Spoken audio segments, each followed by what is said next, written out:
हम 15-15 घंटे पढ़ रहे हैं लाइब्रेरी में और पेपर 15 लाख में बेच रहे। हमारे बाप के पास 15 लाख नहीं तो वो कहाँ से देंगे? बिल्कुल पेपर भी हर पेपर बिक रहे हैं और आगे खंड में फिर से पटवारी परीक्षा का पेपर लीक।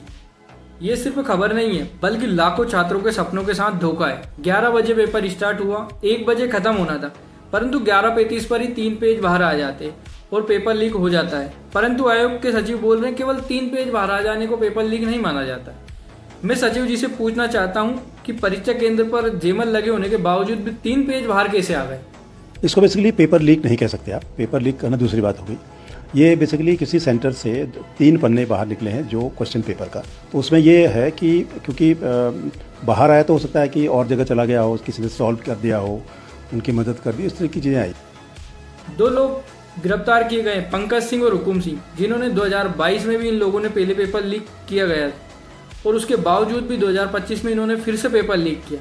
पहले भी इनको कोई सजा नहीं मिली थी और अब भी इन्हें कोई सजा नहीं मिलने की। सरकार का कहना है कि जो पेपर लीक करेगा उसे आजीवन कारावास होगा, 10 करोड़ रुपए का जुर्माना होगा, परंतु इन लोगों को तो 2022 में भी नहीं हुआ था और अब भी नहीं होगा, क्योंकि सरकार भी इनसे कहीं ना कहीं मिली जुली है। स्टूडेंट सड़कों पर आ रहा है, अपने हक की मांग कर रहा है, परंतु सरकारें सो रही है। फिर यही छात्र आंदोलन करेंगे तो सरकार कहेगी कि ये तो एंटी नेशनल है, एंटी नेशनल मूवमेंट चल रहा है।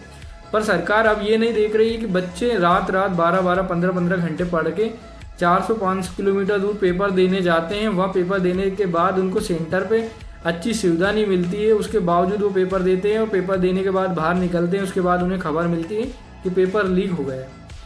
छात्र करे तो करे क्या? एक तो अनपढ़ नेता बना लिए हैं, तो इन अनपढ़ नेताओं की वजह से भी देश में बहुत नुकसान हो रहा है।